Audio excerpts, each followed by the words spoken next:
اللہ تبارک و تعالی جل شانہ کے دربار عالیہ میں حمد و ثنا کے بعد اور دربار رسالت میں ہدیہ درود و سلام کے بعد حضرات علماء کرام، محترم بزرگوں، عزیز دوستوں، کئی مرتبہ اس مسجد میں حاضری کا اتفاق ہوا۔ سرگودا شہر میں اکثر اتفاق ہوتا رہتا ہے، مگر یہ بیچ میں 2-3 سال جو گزرے کچھ تعطل پیدا ہو گیا، کچھ ڈھیلے پڑ گئے لوگ۔ آج بھی اگر مولوی صاحب نے کہا نعرہ لگاؤ تو سارے نعرہ اس طرح لگا رہے تھے جیسے بھوکے بیٹھے ہوں۔ تمہارا گناہ نہیں، ڈیپو کا آٹا کھاتے ہو نا۔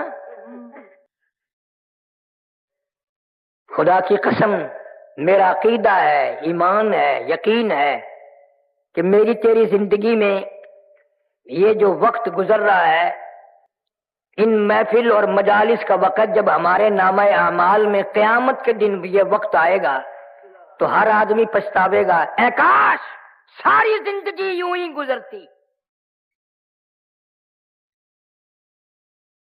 حدیث پاک میں آتا ہے کہ انسان اتنا افسوس کریں گے، ہاتھ ملتے ملتے اپنی ہتھیلیوں کی کھال اتار دیں گے۔ تمہیں معلوم بھی ہے میں کس دن کی بات کر رہا ہوں، جس کا تیرے دل میں آج تک یقین نہیں آیا۔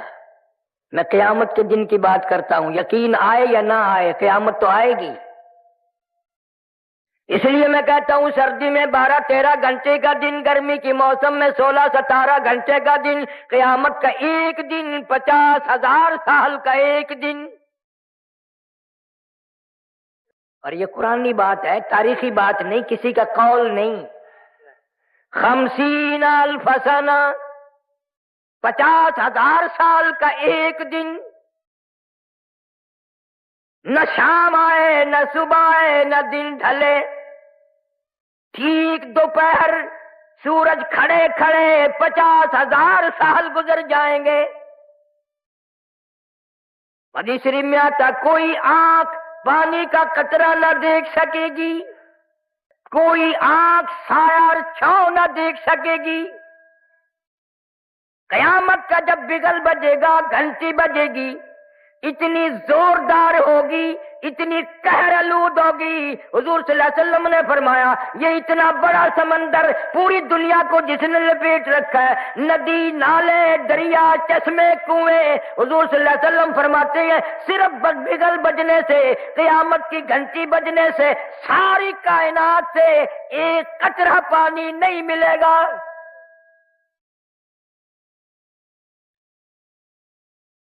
قیامت کی گھنٹی بجتے ہی سارے سمندر خشک، دریا ختم، ندی نالے ختم، کنویں چشمے ختم۔ حضور صلی اللہ علیہ وسلم فرماتے ہیں لوگ اتنے روئیں گے، اتنے پچھتائیں گے، کیا بن گئی؟ فرمایا یا ایھا الناس اتقوا ربکم ان زلزلۃ الساعۃ شیء عظیم۔ اور لوگوں، بادشاہ، وزیروں، فقیروں، تاجروں، مالداروں، اتقوا ربکم، ڈرو اپنے پروردگار سے، وہ ایسا وقت لائے گا ان زلزلۃ الساعۃ شیء عظیم، یہ اتنی بڑی زمین بوریے کی طرح لپیٹ کے پھینک دی جائے گی۔ اذا الشمس کورت، سورج بے نور ہو کر زمین پہ گر پڑے گا۔ وَإِذَا النُّجُومُ انْكَدَرَتْ، ستارے ٹوٹ ٹوٹ کر دھڑام دھڑام سے زمین پہ گر پڑیں گے۔ وَإِذَا الْجِبَالُ سُيِّرَتْ، یہ اتنے وزنی پہاڑ کپاس کے گالوں کی طرح ہوا میں اڑتے پھریں گے۔ وَتَكُونُ الْجِبَالُ كَالْعِهْنِ الْمَنفُوشِ، پہاڑوں کا وزن ختم، زمین کا وزن ختم، دریا، ندی، نالے، سمندروں کا پانی ختم۔ حدیث میں آتا لوگ اتنے روئیں گے، اتنے روئیں گے، آنکھوں سے پانی ختم ہو جائے گا، خون کے آنسو نکلیں گے۔ اتنا خطرناک وقت ہوگا، اتنا بھیانک وقت ہوگا، اتنا تباہ کن وقت ہوگا۔ مسلم شریف کی روایت ہے، فرمایا ایک آدمی کی زبان اتنی مارے پیاس کے باہر لٹک جائے گی، اس پہ 18 آدمی کھڑے ہو سکے۔ یقین نہیں، یقین ہو نیند نہ آئے، یقین ہو پھر یوں زندگی تھوڑے ہی گزرے۔ لفظ قیامت قیامت سنا ہے، یقین کبھی نہیں آیا۔ اگر یقین آ جائے پھر دیکھو اس دنیا میں تماشا۔ جن کو یقین آیا ان کی زندگی کچھ اور طریقے سے گزری۔ ایک اللہ والے نے عشاء کی نماز پڑھ کے 40 برس تک فجر کی نماز عشاء کے وضو سے پڑھی۔ امام اعظم رحمت اللہ علیہ نے 40 سال تک عشاء کے وضو سے فجر کی نماز پڑھی۔ اس کو یقین آیا تھا کہ موت آئے گی، قبر آئے گی، قیامت آئے گی، اللہ پاک کے سامنے پیش ہونا ہوگا، یہ منہ خدا کو دکھانا ہوگا۔ دنیا کی عدالت میں یقین ہے کہ عدالت نے بلایا ہے، جانا پڑے گا، اور خدا کی عدالت میں تیرا یقین نہیں۔ مدنی کریم صلی اللہ علیہ وسلم کی سیرت طیبہ کا جلسہ ہے۔ اصل سیرت تو یہ ہے کہ آدمی بیوی بچے چھوڑ کر، خاندان چھوڑ کر، دکان مکان بنگلہ کوٹھی چھوڑ کر ایسی طرف جاتا ہے، واپس کبھی نہیں آیا۔ آج سردی کا موسم آ رہا ہے، رضائیوں کی تیاری ہے، گرم کپڑوں کی تیاری ہے، عورتیں بچوں کی سویٹر وغیرہ تیار کر رہی ہیں۔ گرمی آئے گی، ہوا کا کام تیار ہے، پنکھوں کی صفائی ہو رہی ہے، نئے پنکھے خریدے جائیں گے، پتلے کپڑوں کی تیاری ہے۔ او مسلمانوں، سرگودے کے مسلمانوں، مجھے یہ بتاؤ قیامت کی خبر کی تیاری ہم کب کریں گے؟ سردی کا موسم آ رہا ہے، منہ پہ کپڑا ڈال لیتے ہیں، سوتے وقت ٹھنڈ آ جاتی ہے پچھلی رات۔ یقین ہے صبح ہوگی، میں یہ کھیس اتاروں گا، میرا منہ کھلے گا، میں یہ کمبل اتاروں گی، میرا منہ کھلے گا۔ دروازہ کمرے کا بند کرتے ہیں، یقین ہے صبح ہوگی، دروازہ کھولیں گے، باہر نکلیں گے، کپڑا بھی اتاریں گے، منہ کھل جائے گا۔ اس پر کبھی یقین نہیں آیا، ایک دن کفن میں یہ منہ ایسا چھپے گا، قیامت آ جائے گی، کھلے گا نہیں، کھلے گا ہی نہیں۔ نئے نئے انداز کی آج ہماری موت آ رہی ہے۔ رحیم یان خار شہر میں چند مہینے ہوئے ایک عالم کا انتقال ہوا، اخباروں میں بھی آیا، میں خود بھی گیا تھا۔ مغرب کی جماعت خود کرائی مولوی صاحب نے، اور بعد میں 2 سنتیں پڑھنے لگے، پہلی رکعت کے پہلے سجدے میں ہی موت آ گئی۔ سبحان ربی الاعلیٰ پڑھتے ہوئے موت آ گئی، وضو کے ساتھ موت آ گئی، سجدے میں موت آ گئی، اللہ کے حضور میں عاجزی کرتے کرتے موت آ گئی۔ ساری عبادات میں نماز اہم عبادت ہے، اور نماز کا مغز سجدہ ہے، سجدے میں موت آ گئی۔ اب دل تو تمہارا بھی کرتا ہے سجدے میں موت آ جائے، پر مسجد میں آتے نہیں۔ کیا حضرت اسرائیل تجھے پکڑ کے دھڑام سے مسجد میں پھینک دے گا کہ سجدے میں گرجا میں آ رہا ہوں؟ دل کرتا ہے، تیاری کوئی نہیں کرتا۔ یقین ہی نہیں کہ یہ دنیا بڑے بڑے چھوڑ گئے، کیا میں نہیں چھوڑوں گا؟ ہزاروں کو قبروں میں پہنچا دیا، کندھوں پہ اٹھایا، جنازے پڑے، ہزاروں کی قبروں پہ مٹی خود ڈالی، اور اپنے اوپر مٹی پڑنے کا آج تک یقین نہ آیا۔ ہزاروں کو میتوں کو غسل دیتے ہوئے دیکھا، غسل خود بھی دیے، اور اپنا یقین کوئی نہیں۔ پتہ نہیں میری اس حالت میں موت آئے، غسل بھی نہ ملے، کفن بھی نہ ملے، قبر بھی نہ ملے، جنازے کی نماز بھی کوئی نہ پڑھے۔ حالات بن رہے ہیں، تمہارے سامنے بن رہے ہیں۔ پچھلے دنوں ملتان کے پاس سپر ایکسپریس کا حادثہ ہوا، اخباروں میں آیا 6 بوگی تباہ ہو گئی، ان کو 5 آدمی مرے، یعنی ایک آدمی 2 بوگیوں میں لٹکا ہوا تھا۔ 6 بوگی ہے تباہ اور 5 آدمی مرے، باقیوں کا کیا کیا، کہاں گئے؟ پتہ نہیں دریا میں پھینکے، پتہ نہیں کوئی ٹبک بلڈوزر سے کھود کے اس میں دھکا دے دیا. ہاں ہاں تمہارے سامنے ایسا وقت بھی آ جاتا ہے، نہ کفن نہ قبر نہ جنازہ نہ غسل. تم اپنے مقدر پہ کبھی نہیں روتے، پتہ نہیں کس حال میں وقت آئے گا، کہاں آئے گا. مولانا کی موت تو سجدے میں آ گئی.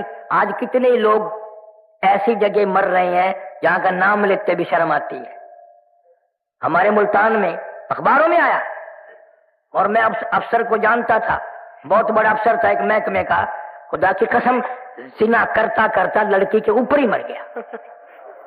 اندازہ لگا. شراب پیتے ہوئے لوگ مر رہے ہیں، حرام کھاتے ہوئے لوگ مر رہے ہیں، اور گانا بجانا کرتے ہوئے یہ تو اکثریت مر رہی ہے.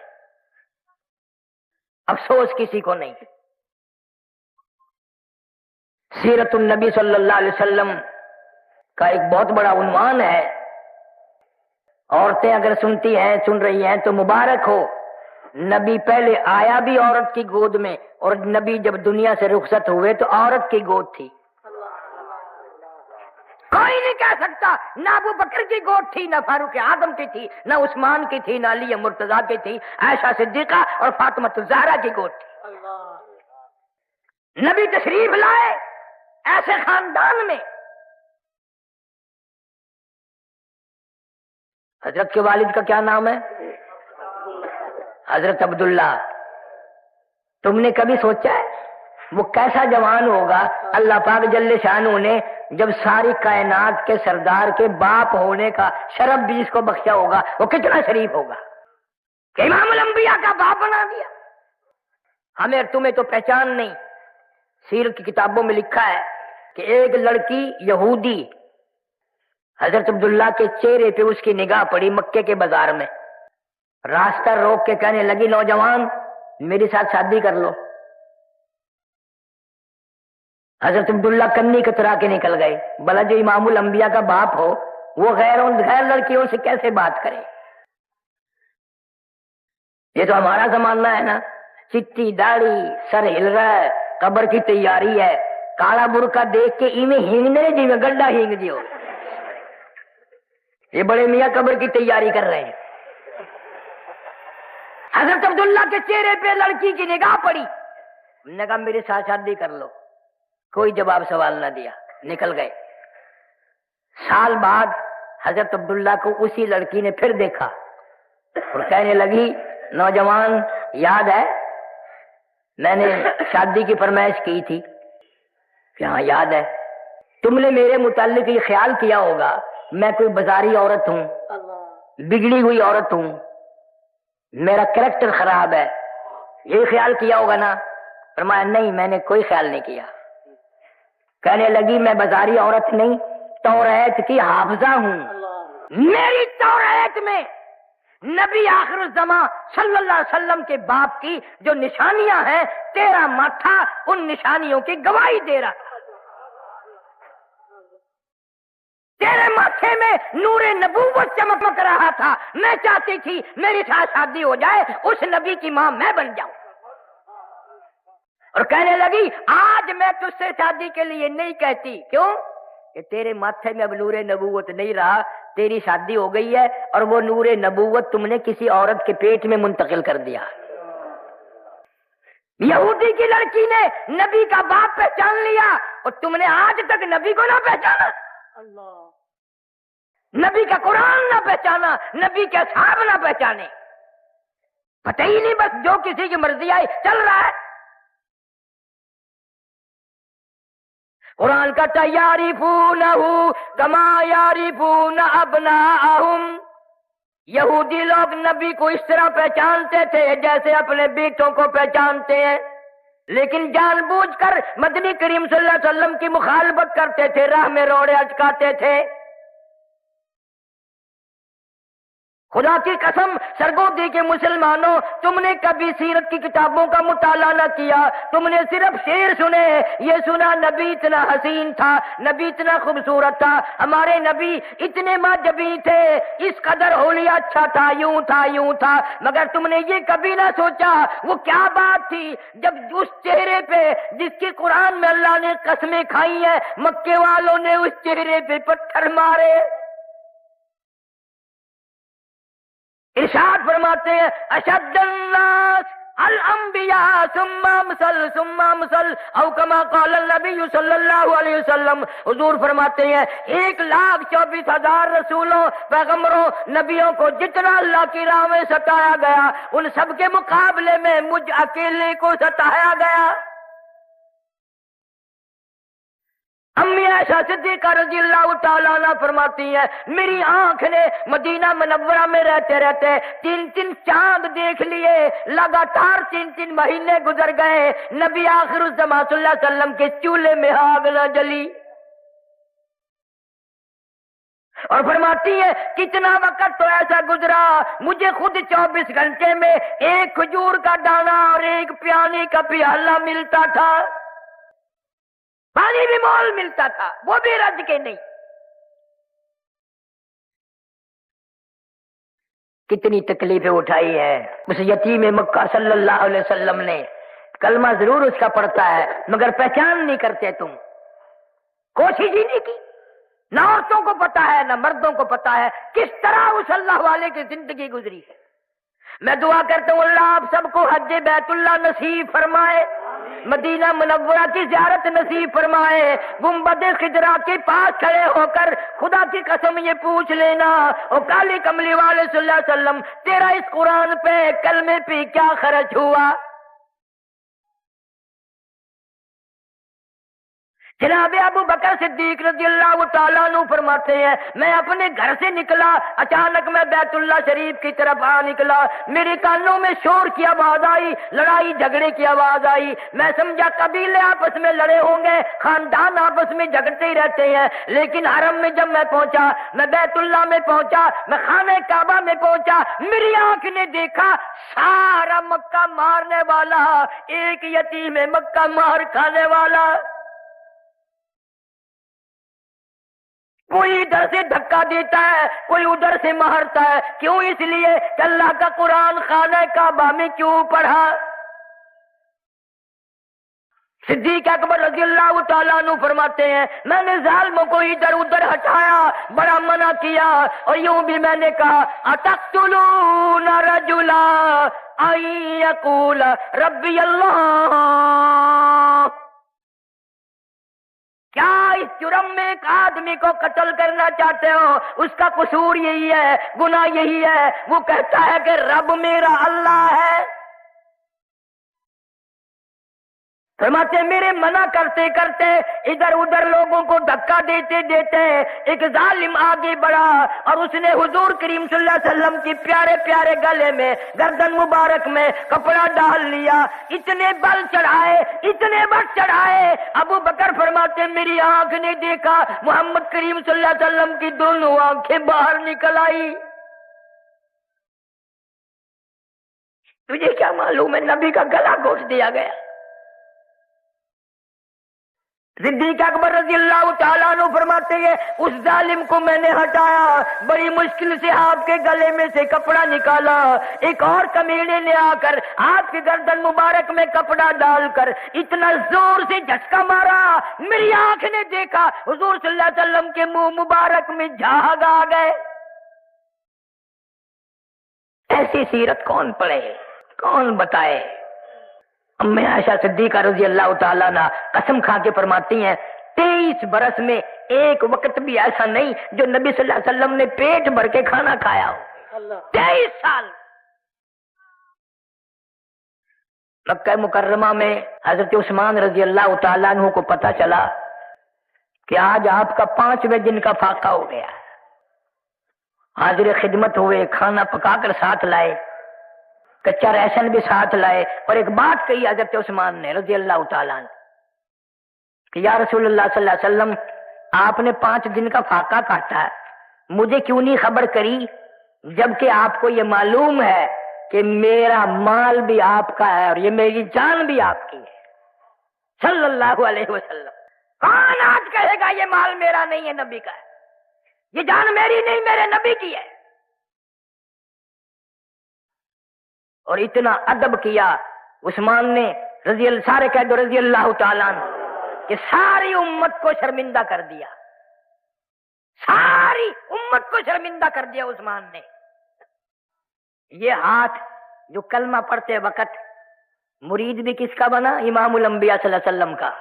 مرید بھی دیکھو، پیر بھی دیکھو، جو ہاتھ بیعت کرتے وقت، مسلمان ہوتے وقت، کلمہ پڑھتے وقت نبی کے ہاتھ پہ رکھا تھا، قسم کھا کے فرماتے ہیں ساری زندگی اس ہاتھ کی اتنی حفاظت کی، ساری زندگی میں کبھی استنجے کی جگہ اس ہاتھ کو نہیں لگنے دیا، شرمگاہ کو کبھی نہیں لگنے دیا. کیوں؟ یہ وہ ہاتھ ہے جو نبی کے ہاتھ پہ رکھا تھا. کون ایسا ادب کرے گا؟ نام کے ہم مسلمان ہیں، کام کے مسلمان مر گئے، اللہ والے رخصت ہو گئے.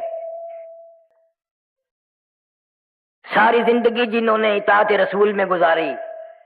حضرت جنید بغدادی رحمت اللہ علیہ کے پاس ایک آدمی آیا اور سال بھر رہا اور سال کے بعد چلا تو آخری ملاقات کر کے کہنے لگا حضرت اس لیے آیا تھا کہ حضرت کی کوئی کرامت دیکھوں گا، مجھے تو کوئی کرامت نہیں معلوم، وہی خالی جا رہا ہوں. تو حضرت جنید بغدادی رحمت اللہ علیہ نے فرمایا کہ کرامت تو میری تنے کوئی دیکھی نہیں، یہ بتا کوئی میرا کام حتیٰ کہ تھوکنا بھی سنت کے خلاف دیکھا؟ سنت کے خلاف دیکھا کوئی میرا کام؟ کہ نہیں جی. فرمایا یہی تو سب سے بڑی کرامت ہے کہ زندگی بھر حضور صلی اللہ علیہ وسلم کی غلامی میں کٹ جائے. آج ان باتوں کو کرامت کون ماننے؟ اب تو ایسا دور ہے کرتے سے ننگا ہڈا ولی، پجامے سے ننگا پکا ولی. سنت کی تابع داری کو لوگ ولایت نہیں سمجھتے. ہمارے اکابر علماء دیوبند نے حد کر دی تقوی میں، پرہیزگاری میں، علم میں، عمل میں، برتاؤ میں، جہاد میں. مولانا مظفر حسین کاندھلی رحمت اللہ علیہ قریب کے زمانے کے بزرگ گزرے ہیں. نواب حیدرآباد، نواب ملیر کوٹلا، نواب گوالیر، یہ مسلمان نواب جو تھے تو آپس میں اکٹھے ہوتے، آپ باتیں چلتی ہیں، ایک دوسرے کو کہتے ہیں تیری کمائی حرام ہے، تیری کمائی ٹھیک نہیں ہے. قسم خدا کی پھر فیصلہ یہ ہوتا کہ مولانا مظفر حسین کو کوئی لقمہ کھلا کے دیکھو، اگر اس کا مال حلال ہے تو ہضم ہو جائے گا، ورنہ مولانا کو الٹی ہو جائے گی. میرے اکابر ایسے تھے، ان کے حلق کو کسوٹی کے طور پر استعمال کیا گیا. کاندھلے سے اونٹ کیا کرائے پہ مولانا مظفر حسین کاندھلی رحمت اللہ علیہ نے دلی جانے کے لیے، ریل شیل نہیں تھی، اونٹ کرائے پہ کر لیا. ایک آدمی نے پوچھا مولانا کہاں جانے کا ارادہ؟ کہ دلی جا رہا ہوں بھائی. یوں جیب میں سے رکا نکالا کاغذ کا، میرا یہ کاغذ تو دے دینا فلانے آدمی کو. مولانا فرمانے لگے ٹھہر جا. کیوں؟ کہ میرا سامان بھی اونٹ والا دیکھ گیا ہے اور میرا قد بھی اس نے دیکھ لیا ہے. اس سے اجازت مانگوں گا کہ جو سامان میں دکھا چکا ہوں اس سے ایک کاغذ زیادہ تیرے اونٹ پہ وزن رکھنے کی اجازت ہے کہ نہیں؟ ایک کاغذ رکھنے کی اجازت ہے کہ نہیں؟ آج کا مسلمان من وزن اٹھا کے لاتا ہے، لاری والا پوچھتا ہے کتنا؟ یہی ہے 10 کلو. اچھے بھلے لوگ آپ 10 ٹکٹ گاڑی میں لے لیتے ہیں، چیچی آتا ہے ندی نیچے کو یوں کو رات دن فریب، دھوکہ بازی، بدماشی. مولانا مظفر حسین کاندھلی رحمت اللہ علیہ نے دلی سے بہلی کرائے پہ کی، بیلوں والی کاندھلے آنے کے لیے. دوران سفر تھوڑے سے چلے تھے، دلی سے پوچھ لیا اس بیلی والے سے کہ بھئی یہ بیلی کس کی ہے؟ اس نے بتایا فلانی کنجری کی ہے. اوئے ہوئے ہوئے مولانا نیچے اتر گئے، بھائی مجھے پیشاب کرنا ہے. اور پھر اس کے ساتھ پیدل چلتے رہے. میرے پیر دکھ ہیں، میں سیدھے کر رہا ہوں، ذرا کھل جائیں گے نا. وہ کہنے لگا راستے میں مولانا میں سمجھ گیا ہوں، آپ اس بیلی میں سواری نہیں کریں گے، کنجری کی ہے. میں نے بتا دیا، برا کیا میں نے بتا دیا کہ ہاں بھی بات تو اسی طرح. اور کہنے لگا مولانا پھر مجھے واپس ہی کر دیتے، میں واپس چلا جاتا. فرمایا کرایہ پورا دوں گا، وعدہ کر کے آیا ہوں کہ کاندھ لے جا کے کرایہ دوں گا، اگر یہاں سے تجھے پیسے دے کے واپس کر دوں تو وعدے خلافی ہو گئی. یہ سن کر ویلی میں چڑھے ہی نہیں کہ یہ کسی کنجری کی ہے. اور آج کا دور دیکھو، مولوی کو پیسے دے جائے کنجری، دعا کرنا اللہ برکت دے، مولوی صاحب نے جوڑی پھیلا رکھی، یا اللہ اس کے کاروبار میں برکت کا. کون پوچھے کہ تیرا دھندا کیا ہے؟ قبلہ والد صاحب مرحوم میرے زندہ تھے، ملتان کے چوک بازار سے ہم گزرنے لگے، ایک آدمی نے اٹھ کر کے میری یوں بازو پکڑا، قاری حنیف ہے؟ میں نے کہا ہاں. کہنے لگا جمعے میں سب کے لیے دعا کرتا ہے، میرے لیے بھی دعا کر، میری دکان بالکل ختم ہو گئی ہے. تو مولویوں کی تو عادت ہے فوراً کہہ دیتے ہیں اللہ برکت کرے بھائی. اور میں نے یوں ہی پوچھ لیا مگر تیرا کاروبار کیا ہے؟ کہنے لگا کفن بیچتا ہوں. میں نے کہا کاروبار بدل لے، لوگ مرے تو تیرا دھندا چلے، میں کیوں دعا کروں کہ اللہ لوگوں کا بیڑا غرق. ہمارے یہاں ملتان میں ڈاکٹر سعید صاحب ہیں، زندہ ہیں، ابھی لکڑ منڈی موڑ پہ ہیں. انہوں نے جب کتنے سال کی بات ہوگی پہلے جب دکان کھولنے کا پروگرام بنایا تو میرے دوست مجھے بھی لے گئے کہ جی ڈاکٹر صاحب دکان کھول لیں گے، دعا کرو. بوتلیں پلائی، بوندی کھلائی، پکوڑے کھلائے، اور پھر وہ شیخ ستار ہے مجھے کہ اللہ کرے صاحب دعا کرو اللہ کرے دکان چنگی چلے. میں کبھی بوتل کے پیسے لے لو، مٹر کے لے لو، میں تو دعا نہیں کرتا. بھائی لوگوں کا بیڑا کرا کو بیمار پڑے تو اس کی دکان چلے، میں کیوں دعا کرتا. ہم تو ایسے بزرگوں کے ماننے والے ہیں، قسم خدا کی قبلہ مولانا احمد علی صاحب لاہوری رحمت اللہ علیہ نے ساری زندگی میں بے نماز کے ہاتھ کا پانی نہیں پیا، بے نماز کے ہاتھ کی روٹی نہیں کھائی. کبھی آپ نے بھی فکر کیا کہ یہ گھر والی نماز پڑھتی ہے کہ نہیں، جو کئی کھانے تیار کر کے رکھتی ہے، سبحان اللہ، نماز ہی پڑھتی ہے کہ نہیں؟ تمہاری مجبوری ہے. اگر عشاء کی نماز کے بعد تم نے 3 دن جا کے پوچھ لیا نماز پڑھی کہ نہیں، نماز پڑھی کہ نہیں، تیسرے دن آواز آ گئی تیرا بسترا ہو پرلی بیٹھک میں ہے.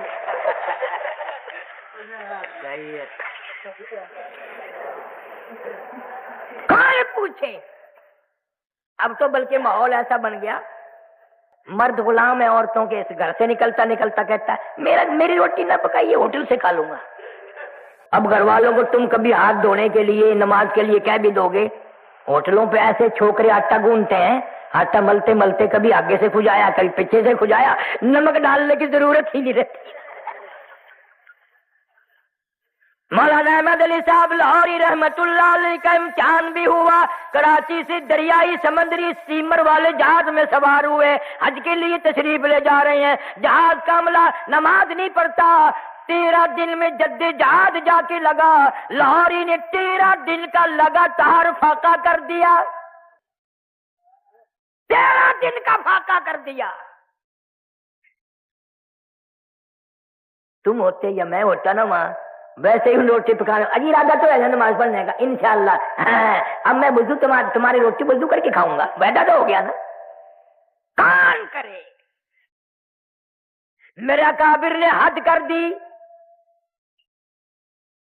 مولانا یحییٰ علی پٹنہ کے بزرگ ہیں، شہر پٹنہ صوبہ بہار میں انگریز کی حکومت ہے، بغاوت کا کیس چلا کے مولانا یحییٰ علی پٹنہ والے کو گرفتار کر لیا، جیل میں دے دیا اور کیس چلایا، پھانسی کا حکم دے دیا. سپرڈنٹ جیل نے انگریز گورنمنٹ کو خبر دی کہ یہ مولوی جب سے پھانسی کی کوٹڑی میں آیا ہے ہم اس کا روز وزن کرتے ہیں، اس کا روز بروز وزن بڑھ رہا ہے اور چہرے پہ نکھار آ رہا ہے. کلکتے سے ٹیلی گرام آیا بیوی بیگم کی طرف سے میں بڑی بیمار ہوں، رانچی جیل میں ہے مولانا آزاد، بڑی بیمار ہوں، مجھے امید نہیں بچنے کی، میرا آخری وقت ہے، خدا کے لیے کسی طرح ضمانت پہ آ جاؤ، میرا منہ دیکھ جاؤ، اپنا منہ دکھا جاؤ.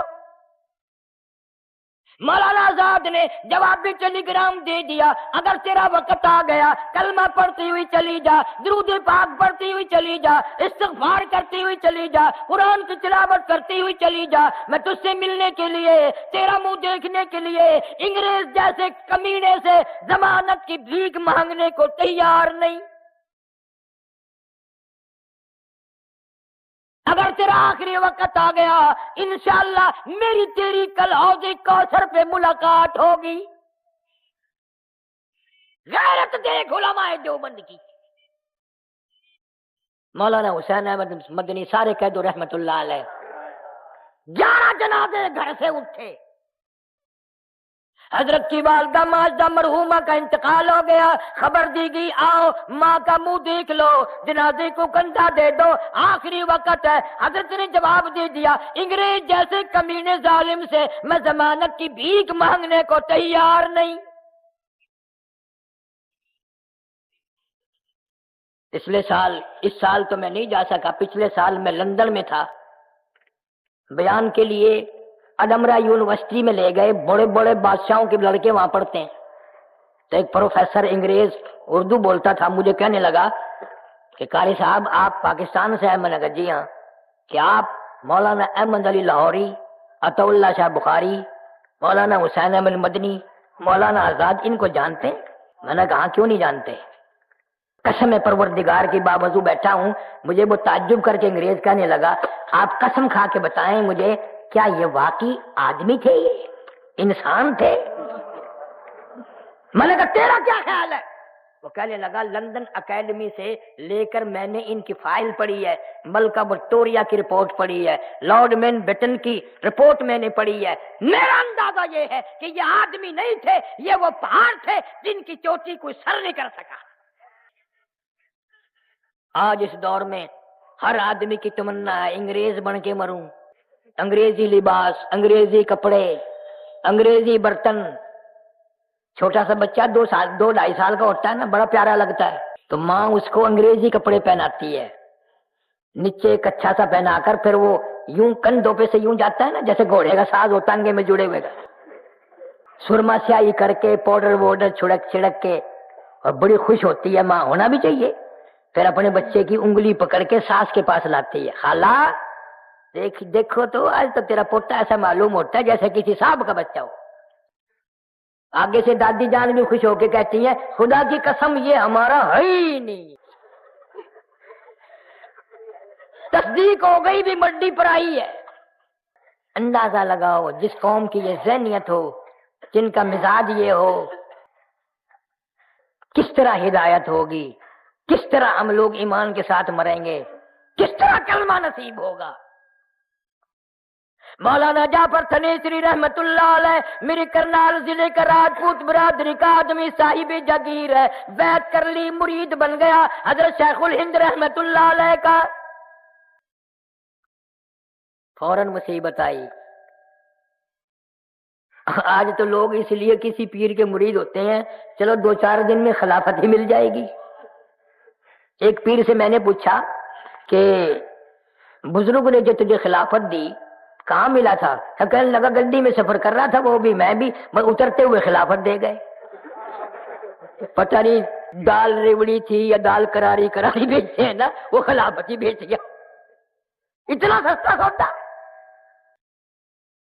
حضرت شیخ الہند رحمت اللہ علیہ جزیرہ انڈمان میں 4 سال کی قید کر دی انگریز نے، جا کے جہاز سے اترے، انگریز آگے آگے چلا اور کہنے لگا میرے پیچھے پیچھے آؤ میں راستہ بتاؤں گا۔ حضرت شیخ الہند وہی کھڑے ہو گئے، فرمانے لگے بدبخت تو ہمارے آگے کیوں چلتا ہے؟ جب تک تو آگے چلے گا میں یہی ٹھہرا رہوں گا، ہمارے پیچھے رہ کر بتا دائیں مڑنا ہے بائیں مڑنا، انگریز آگے ہو میں پیچھے ہرگز نہیں چلوں گا۔ اور یہ آج کل اخباروں میں پڑھتے ہو نا، فلانا سر فلانا سر فلانا سر۔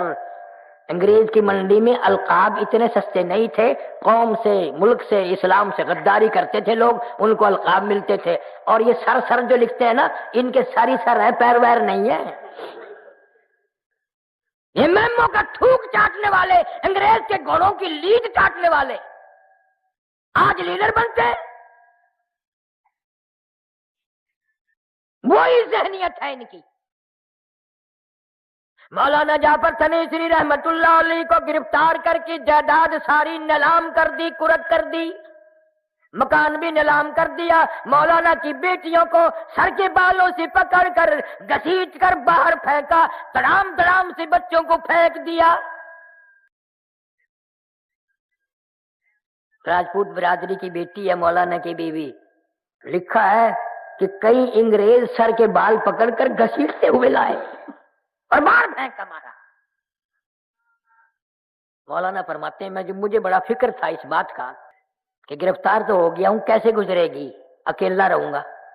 فرماتے ہیں جب امبالے شہر کی مجھے جیل میں لے جایا گیا، آگے کیا دیکھتا ہوں، مولانا یحییٰ علی وہی بزرگ جس کی میں نے بات بتائی، پٹنہ والے آگے بیٹھے ہیں، اور مولانا حمید اللہ صورت والے، دو بزرگ آگے بیٹھے۔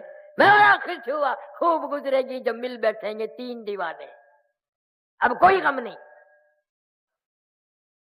مولانا فرماتے ہیں انگریزوں نے لوہے کے کڑے بنوائے، 10 سیر کا لوہے کا کڑا ہمارے ایک ایک پیر میں ڈال دیا اور لاہور کی طرف ہمیں پیدل چلایا،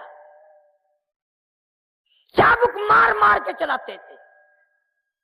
مگر مولانا لکھتے ہیں جب نماز کا وقت آتا، ہم تینوں آدمی آنکھوں میں اشارے کر کے زمین پر بیٹھ جاتے، تیمم کر کے نماز پڑھتے، ہم رکوع کرتے، چار انگریز پوری طاقت سے ہماری کمر پہ پیٹھ پہ چابک مارتے، کوڑے برساتے، ہم ایک ایک سجدے میں ایک ایک رکوع میں 70 مرتبہ سبحان ربی الاعلیٰ کہتے تھے۔ اور فرماتے ہیں اس سجدے میں جو مزہ آیا تھا وہ زندگی بھر نہ آیا۔ پھر آج کل تم کیسی نماز پڑھتے ہو؟ میں ایک جگہ جلسے پہ گیا، مجھے لوگ کہنے لگے ہمارے مولوی صاحب کو سمجھائیے، میں نے کیا سمجھاؤں کہ اتنا لمبا سجدہ کرتا ہے، ہم کئی مرتبہ منہ اٹھا کے دیکھا ہے، فوت تو نہیں ہو گیا؟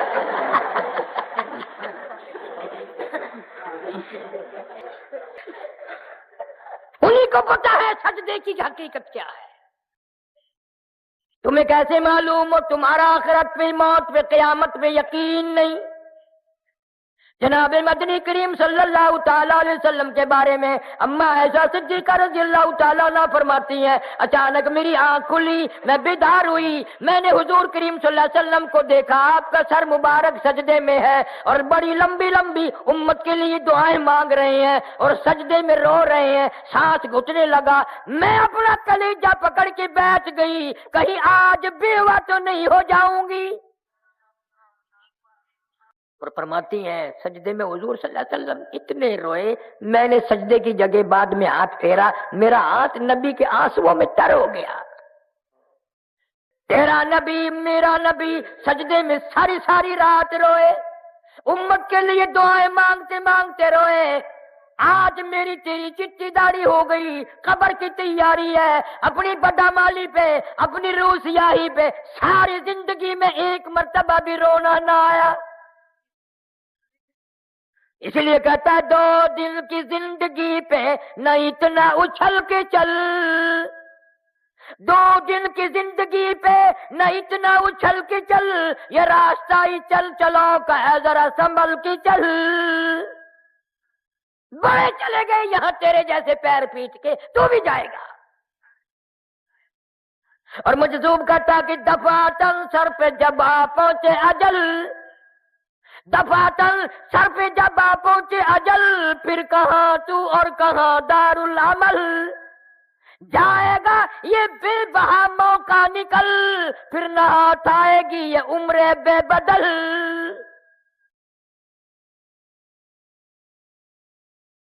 حدیث شریف میں آتا ہے کہ شبرات کی رات میں اگلی شبرات تک کے مرنے والوں کے نام حضرت اسرائیل کو فہرست بنا کر دے دی جاتی ہے۔ قسم پروردگار کی ہم یہ جتنا مجمع بیٹھا ہے پتہ نہیں کس کس کا نام اس فہرست میں آ چکا ہے، کس کس کے لیے آخری سال ہے، کس کس کے لیے آخری مہینہ آ چکا ہے، کس کس کے لیے آخری سردیاں آ چکی ہیں۔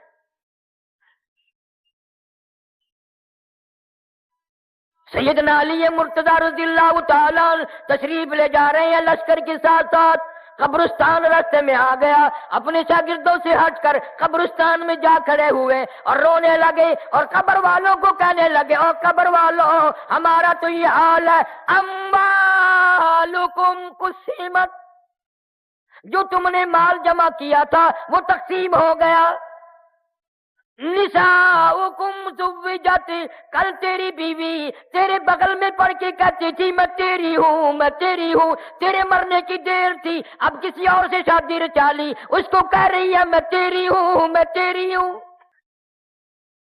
اور پھر روئے ہیں حضرت علی رضی اللہ تعالیٰ عنہ اور فرمانے لگے اپنے شاگردوں کو، اگر یہ قبر والے بول سکتے بتاؤں کیا کہتے؟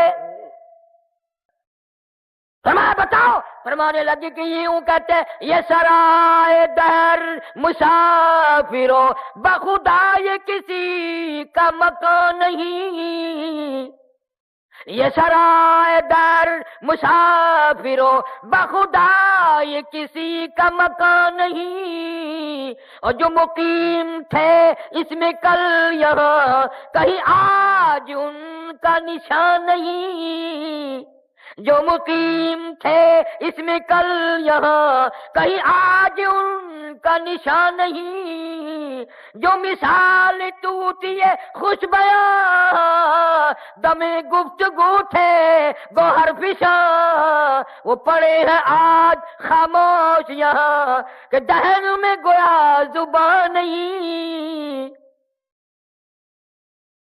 روئے ہیں حضرت علی رضی اللہ تعالیٰ۔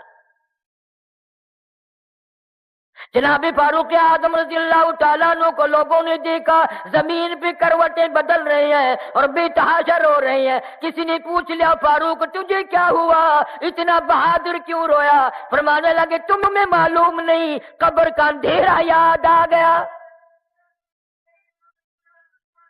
جناب عثمان رضی اللہ تعالیٰ قبر کو دیکھتے وہی بیٹھ کے اتنے روتے، داڑھی سے آنسو گزر کر زمین پہ ٹپکتے۔ پوچھا امیر عثمان اتنے کیوں روئے؟ تمہیں تو 10 مرتبہ حضور صلی اللہ علیہ وسلم نے جنت کا ٹکٹ عطا فرمایا، آپ کیوں روئے؟ فرمانے لگے اس قبر کو دیکھ کر یوں روتا ہوں، اس اندھیری کوٹڑی میں آئے بغیر گزارا نہیں۔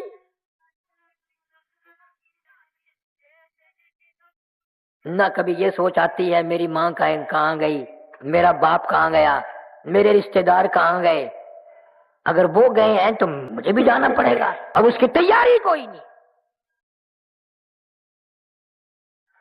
اس کا ارادہ کوئی نہیں، پروگرام ہی نہیں۔ حضور صلی اللہ تعالی علیہ وسلم نے صحابہ کرام کا مجمع دیکھا اور فرمانے لگے لوگوں تمہیں اپنی زندگی کی کس قدر امید ہے؟ ایک صحابی کہتا ہے مجھے امید ہے فجر کے بعد ظہر پڑھوں گا، ظہر کے بعد عصر پڑھوں گا۔ ایک صحابی کہنے لگا عصر کے بعد مغرب کی امید ہے، ایک نے کہا مغرب کے بعد عشاء کی امید ہے۔ حضور صلی اللہ علیہ وسلم نے فرمایا بڑی لمبی امیدیں باندھ رکھی ہیں، اپنا پیر مبارک اٹھایا، قدم مبارک اٹھایا، فرمایا یہ جو میں نے قدم اٹھایا ہوا ہے مجھے معلوم نہیں زمین پہ رکھا بھی جائے گا کہ نہیں، جو پانی کا گھونٹ میرے منہ میں موجود ہے مجھے معلوم نہیں اندر جائے گا یہ پہلے موت آ جائے گی، جو لقمہ میرے منہ میں ہے پتہ نہیں وہ پیٹ میں جائے گا یا باہر آ جائے گا، مجھے اتنا پتہ نہیں، میرا تیرا کیا بنے گا؟ ارشاد فرمایا مدنی کریم صلی اللہ علیہ وسلم نے، او لوگوں میرا دل چاہتا ہے قبر کا عذاب تمہیں دکھاؤں پر مجھے ڈر ہے تم مردوں کو دفن کرنا چھوڑ دو گے۔ تم قبرستان سے گزرتے ہو، ہاتھ میں ٹیپ ہے، گانا لگا ہوا ہے اور تیری نگاہ کبھی نہیں پڑی، اندھا ہو کے وہاں سے گزر جاتا ہے کہ اس قبر میں کون ہے، اس قبر میں کون ہے، اس قبر میں کون ہے۔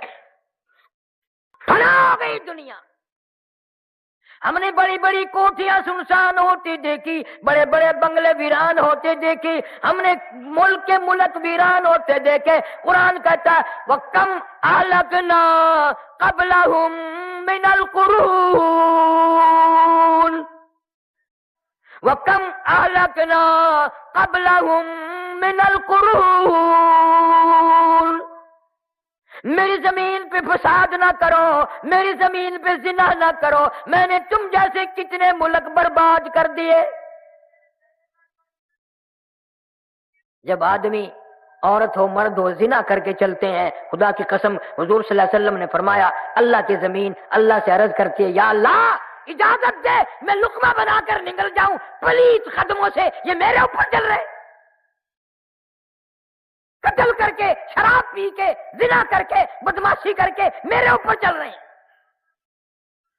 قرآن کہتا ہے وَوُضِعَ الْكِتَابُ فَتَرَى الْمُجْرِمِينَ مشفقین مما فیہ ویقولون یا ویلتنا ما لہذا الکتاب۔